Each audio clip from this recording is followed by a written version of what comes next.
Yun, magandang araw po sa ating lahat mga Kapinoy at nandito naman po tayo sa ating alagaan upang magpakain. So everyday routine po yan ng ating ginagawa dito sa ating backyard farm. So mga Kapinoy, pag-usapan po natin yung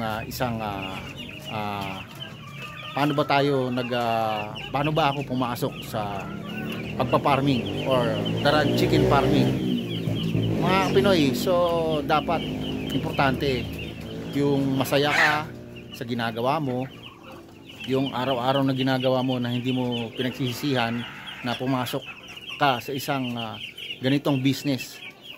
So sa ganitong business mga Pinoy, ang kailangan po dito sipag at tiyaga. Dahil dito sa pagpa-farming, so kailangan po natin gumalaw na tayo po yung magbibigay ng pagkain sa ating mga alaga at tayo din po yung mag-aaruga sa kanila mga Pinoy. Walang ibang pwedeng mag-aaruga sa mga alaga natin, tayo lang. Kaya po natin mas sila mapagyayaman mga Pinoy, dahil kailangan nating magsumikap. So kailangan po dito is dobleng tiyaga, dobleng pagsisipag para maging successful po tayo bilang isang farmers. Importante ay masaya po tayo sa ating ginagawa na araw-araw po na ginagawa natin dito sa ating farm. So yung pagod andyan talaga yan mga Pinoy, kasama yan sa pag-chicken farming or kahit ano pang business na meron kayo. So lahat po ng pagod natin mapapalitan yan. Yan o, gutom na sila mga Pinoy, yung ating mga sisiw na bibe. So magpapakain na tayo ngayon. Pero bago yan, kuhanan ko muna kayo.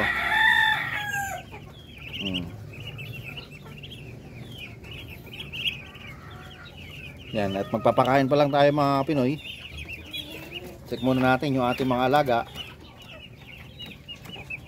So everyday titignan po natin yung kanilang pangatawan, yung lagay nila, kung meron pang malungkot mga Pinoy. So check muna tayo. Yan.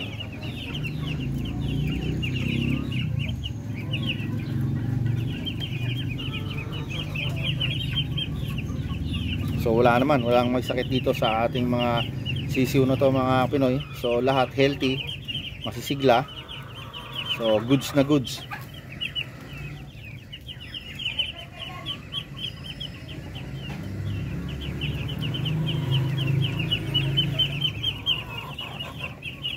Yung mga Pinoy, at magbibigay muna tayo ng pagkain dito.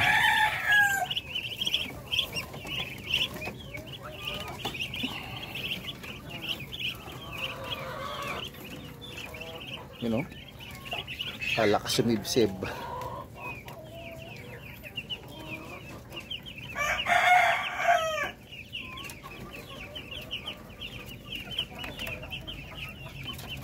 Mabilis naman po silang lumaki mga Pinoy, dahil purong feeds naman yung binibigay natin dyan. So Integra 1 po ang pinapakain ko dito sa ating mga sisiw na bibi na to.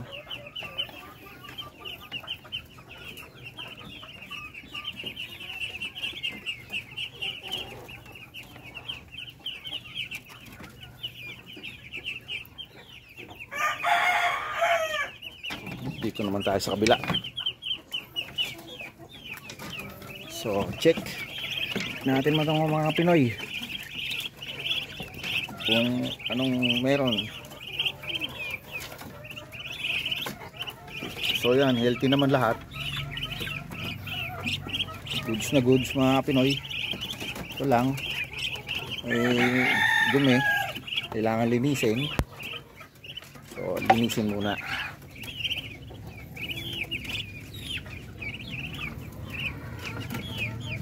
Number 1 yung kanilang kainan. Pag madumi mga Pinoy, so kailangan natin linisin pati yung tubigan nila. Yan, para po siyempre para hindi magkasakit yung ating mga alaga, di sila makakuha ng sakit sa dumi nila.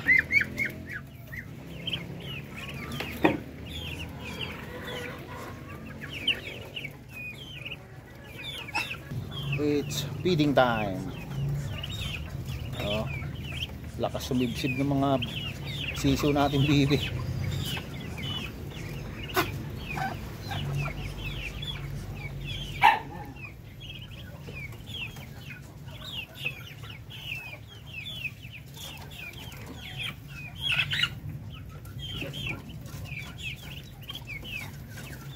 Yung mga Pinoy, magkakaedad lang yan, pero iba po dyan, mas nauunang lumaki.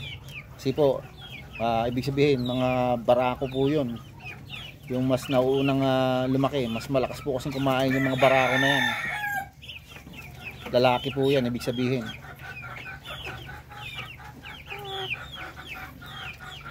Konti lang naman po, konti lang yung gap na medyo may maliit.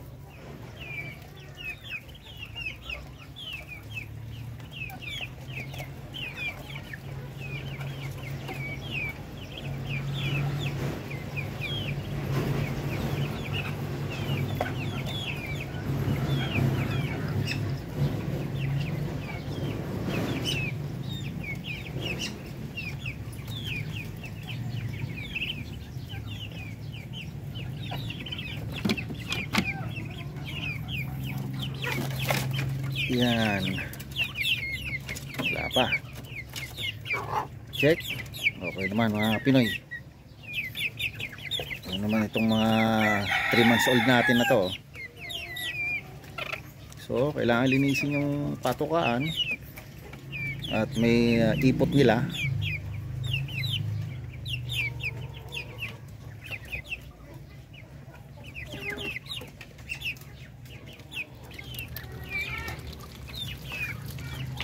Tatlo naman to mga Pinoy, yung feeds na binibigay ko sa kanila is yung may tubig para mabilis ma-digest. Yung mga Pinoy, oh, mas gustong gusto nila yan.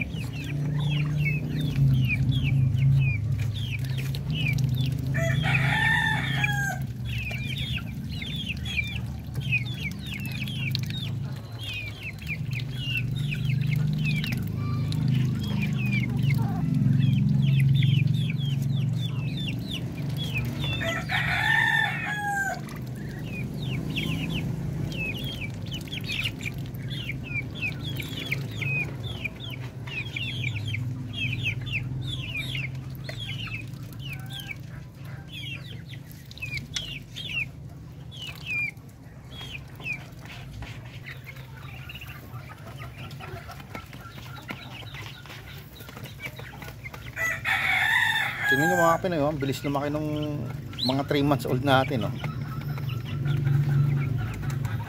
Solid yung mga katawan nyo mga Pinoy, oh. Lalo na yung darag na yan, oh. Yan.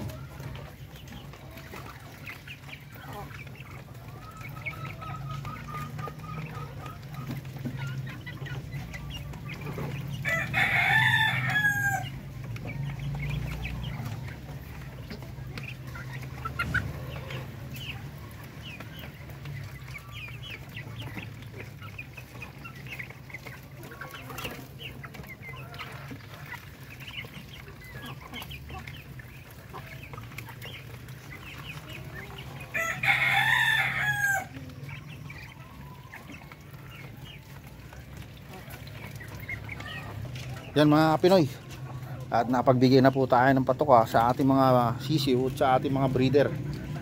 Hindi ko na po maipakita sa inyo na nagsasalin tayo ng pagkain kasi po wala tayong taga video, so solo lang po tayo dito ngayon sa farm. At yan mga Pinoy, so napagbigay na tayo. Yan.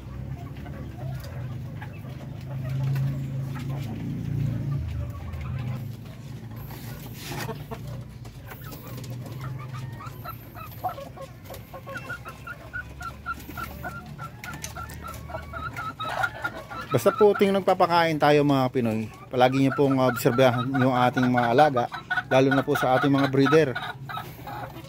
Kasi baka mamaya hindi natin napapansin na meron ng isang may sakit. At least magagawa natin ng paraan agad para po hindi sila maghawa-hawa.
Meron naman po tayo nakuhang tatlong itlog ngayon mga kapinoy. Kanina meron po tayo nakuhang dalawa. So medyo obserbahan ko na nadadagdagan kahit pa paano yung nakukolekta natin araw-araw mga kapinoy. Kasi po iba rito, hindi pa naman breeder. Dito sa old breeder natin mga kapinoy, yan, nakakuha pa naman tayo dito na maayos na pangitlog nila. At saka nakakuha pa rin tayo na magagandang sisiw.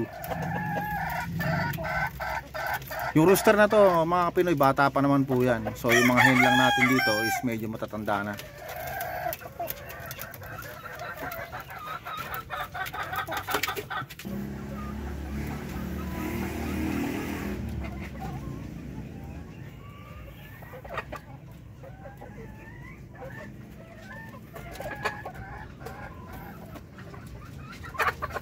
Dito galing mga Pinoy yung isang darag natin na hen na may sipon. So kaya palagi ko po itong tinitingnan, minomonitor ko to palagi mga Pinoy, kasi baka mamaya is meron pang nahawa sa kanila or meron pang may sipon, para po maihiwalay natin agad. So observation po palagi yung ginagawa ko dito sa ating mga alaga.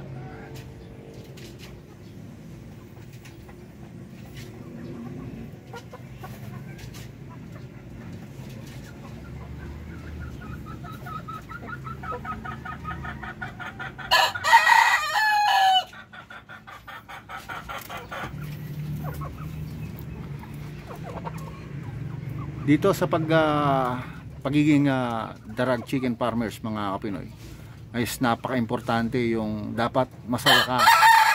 Kung ano yung ginagawa mo, masaya ka sa trabaho mo. Dahil kung hindi ka masaya is parang nagpapagod ka lang na hindi naman bukal sa loob mo mga Pinoy. So dapat masaya ka para mas mabilis umunlad yung ating pag-chicken farming. So isa po yan sa mga dahilan or pagsusumikap. Palagi nating samahan ng pagsusumikap yung ating trabaho. Siyempre number 1 po, para umasenso tayo, kailangan lagi po tayong magsisipag.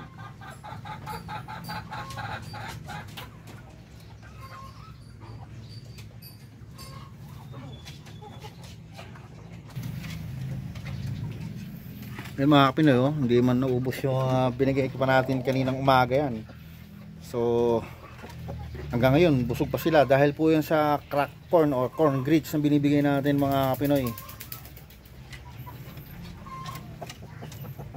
Kaya po may natitira pang mga feeds. So ang gagawin ko po is magbabawas po tayo ng pagbibigay ng feeds mga Kapinoy, yung sakto lang sa kanila. Kasi kung sobra-sobra, ayan, katulad po niya, no, hindi nauubos. So kailangan po nating magbawas. Dahil nagbibigay na rin po kasi ako ng merienda nila na ganyan, no, meron pong halong sapal ng nyug. So malaking bagay po yan para po makatipid tayo. So kung meron naman po kayong Madre de Agua, mga gulay, prutas, mga ganun mga Kapinoy, pwede po yan, ibigay po natin sa kanila, ihalo po natin sa feeds. Feeds, corn grits, gulay, prutas, Madre de Agua, asola, ayan. Pwede po yan mga Kapinoy. Para po maging healthy pa lalo yung ating mga alaga.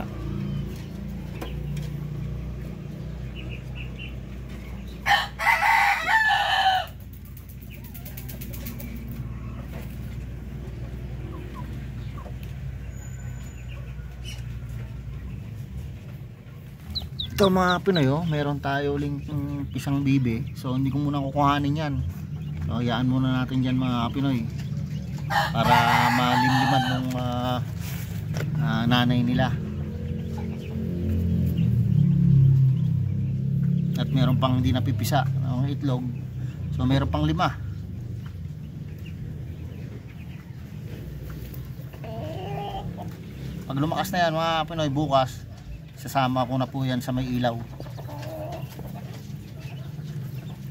Dito wala. Ayun, merong isa. So may itlog ng native dito, isa mga Pinoy. Tumitlog na uli yung isang native natin. So yun mga kapinoy, at hanggang dito na lang muna po ang vlog natin for today. At shoutout po sa ating mga silent viewers, sa ating mga OFW, saan man po kayong panig ng mundo. Don't forget to subscribe and hit nyo na rin po ang notification bell para palagi po kayong updated sa ating pang mga susunod na video. At ako po ay nag-iiwan sa inyo mga katagang. Pag may pangarap, magsumikap. Paalam.